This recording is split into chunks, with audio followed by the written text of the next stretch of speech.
Travel back to the thrilling days of high adventure with Speed Gibson of the International Secret Police.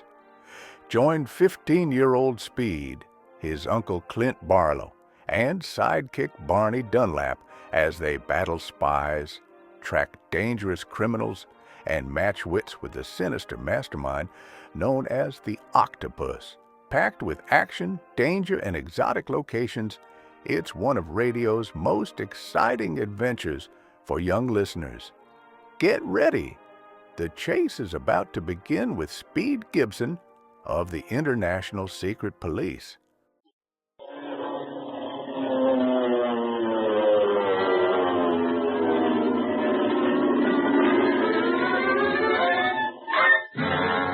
Speed Gibson of the International Secret Police.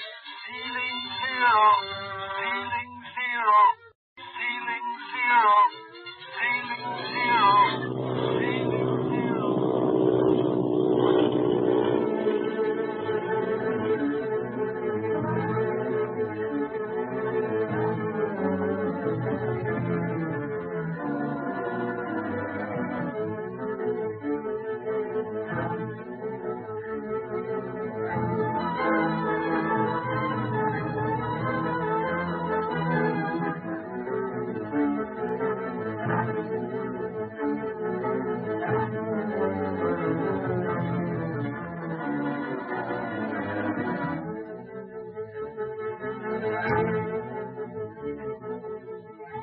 Speed Gibson, acting on a hunch, is traveling in a fast police launch up the Seong River. His goal is a flower boat which the Octopus used to smuggle Marcia Winfield away from Hong Kong. Clint Barlow and Barney Dunlap pursued the boat in a bullet monoplane and, with the assistance of a new friend, Bob Gilmore, stopped the boat and boarded it for the search. While they were below searching the cargo, Marcia and the opium were taken ashore, and now Clint, Barney, and Bob are prisoners and about to be thrown into the Seong River. The Octopus has just given the order over his shortwave set for his men to proceed, and we find the boys fighting for their lives. Oh, take that! And that! And that! Oh! It's Barney! Bob, down! I know, Clint, and I saw the guy that hit him. I'll fix him! Stop the barbarian! Find him! He's calling us barbarians! Let me at it! Oh! Hey, Barney! Bob, you are but one fighting against all of us, Clint Barrow. Do you surrender? Or must we beat you down, too? Come and get me if you can!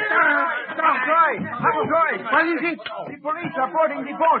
They came while everyone was down here. Police! Police! Everyone! Everyone on deck! Police are here! We must fight them off! Go!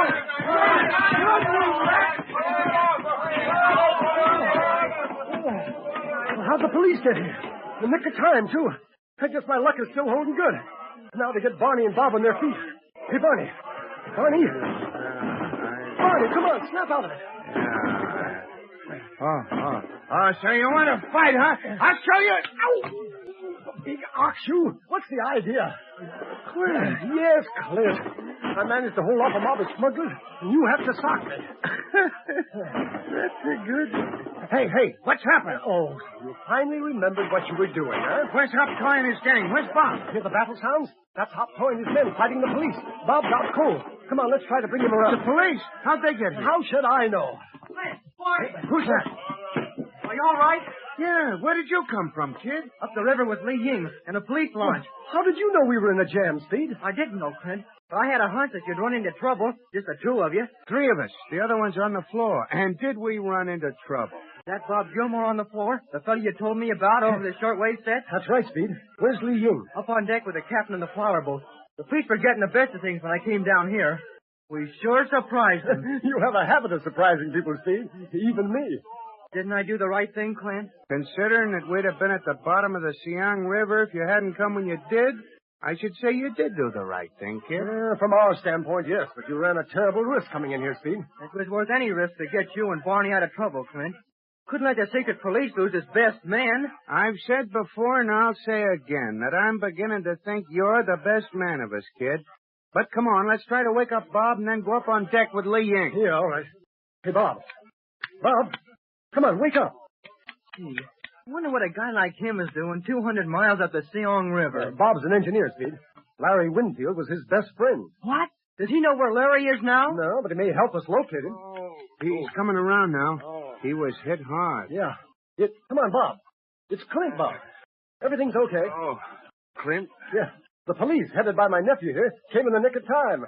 We won't explore the bottom of the Siang after all. Oh, swell. Ooh, my jaw.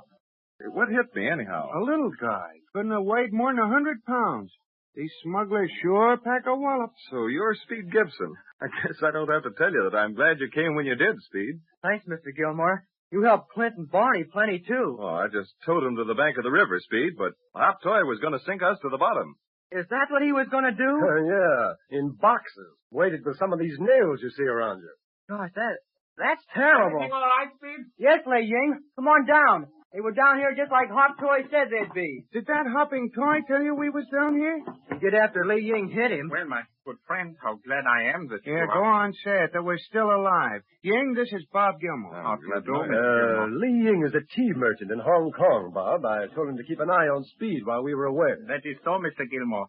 Speed likes my tea room, though he generally drinks milk instead of tea. What's happening up on deck, Ying? The very capable police captain and his men have subdued the crew and the Captain Hop Toy, Barney. They are awaiting word from you as to what you wish done with the prisoners. Might as well take them back to Hong Kong in the same boat they left on. That'll take care of the passengers, too. Yeah, I'll bet they're scared to death. Go out on a pleasure ship and come back on a battleship.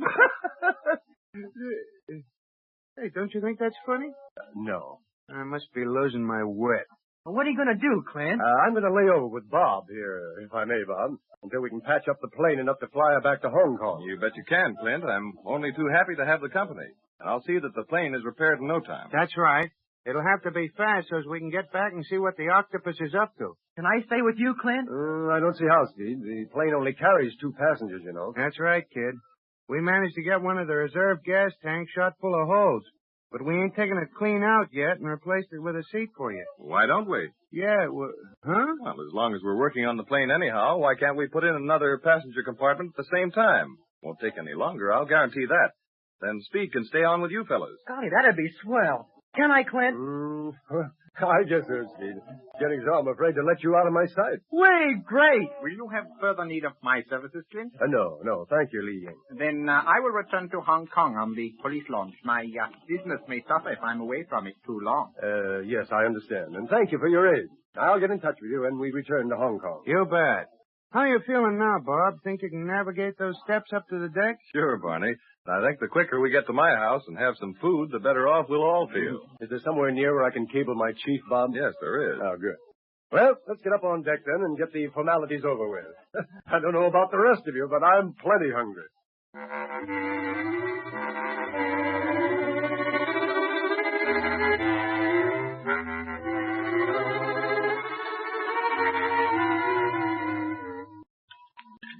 Well, boy and man, I've eaten many a meal, but the one you just cooked up for us beats them all, Bob. Excitement certainly doesn't curb your appetite, Barney. Say, if I let excitement ruin my appetite, I'd starve to death. Well, as long as you enjoyed the meal so much, Barney, you can do the dishes. Yeah. Who, me? Why, didn't you guys enjoy it, too? I sure we did, Barney. Clint's only kidding. Oh, maybe you'd like to do them, Speed. Well. Don't worry, Speed. Nobody's going to do them. I'll just pull the whole table into the kitchen and let my houseboy worry about the dishes in the morning. Have you a houseboy, Bob? Well, 3 times a week. Wages are very low in China for native servants, you know. A man of reasonable means could easily afford 2 or 3. Gee. I only have one come in 3 times a week because I'm in and out so much that I don't need a full-time servant. Then, too, of late, my means aren't even reasonable. Having a tough time, Bob? Sort of. People don't seem to have much use for engineers lately. Afraid of war, too busy building destructive things instead of constructive. Yeah, the dopes. Maybe they'll all get smart someday and learn to get along with one another. If they don't, there won't be anybody for anybody to get along with. Is he standing on a soapbox, Speed? No, I don't see one, Clint. I'm not being kidded by any chance, am I?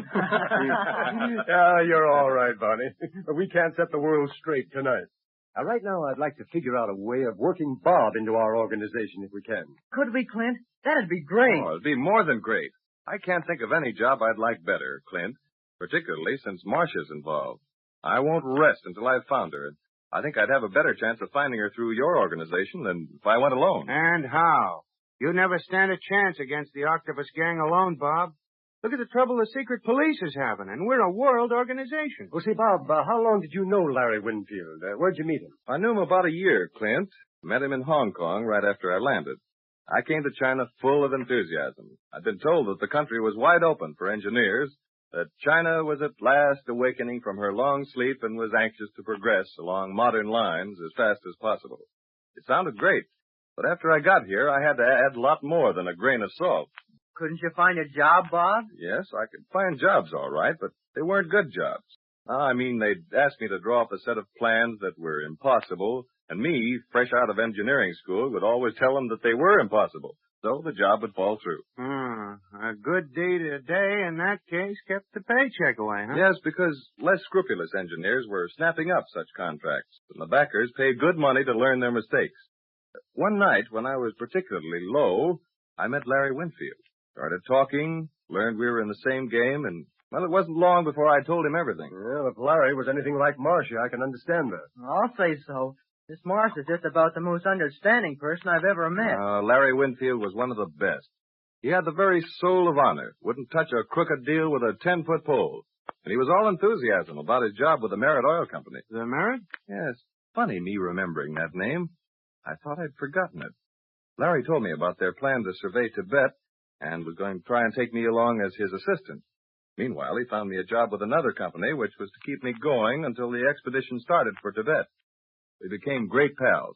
He told me a lot about his sister, Marcia, and then one day... The octopus. Hey, that radio isn't on, is it, Bob? I didn't think it was. Bob Gilmore, you escaped me once. I see now it was a pity. Your future good health depends on you. Or I should say, on your very bad memory. You can't frighten me, Octopus. Perhaps not now when you are seated with the secret police. But you have had a narrow escape today, Gilmore. If you continue your story about Lawrence Winfield, I shall strike again. And next time, you will not escape. It's bluff, Bob. Don't let that big devilfish scare you. He failed today, he'll fail again. Yes, Clint, I failed, thanks to Speed Gibson. But remember this. The more you seek Marcia Winfield, the further away she shall be from you. Bob Gilmore, this girl's life depends on your bad memory. Think well, or you speak again.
Well, folks, that's all for this episode here on Randy's Old Time Radio Shows. Now, bringing these golden oldies back to life takes no small amount of time and effort from our good friend Randy, cleaning up the audio, converting the files, and making sure each show has the best audio possible. If you've enjoyed the program and you'd like to help keep these classics on the airwaves night after night, why not consider a small donation? Every penny goes straight to supporting Randy's work and helping this channel stay on the air. You'll find the links down in the description below. And for those of you kind souls who've already given, Randy tips his fedora to you. Your support truly keeps this old radio spirit alive. Thanks ever so much. And until next time, keep those dials tuned and keep the memories rolling.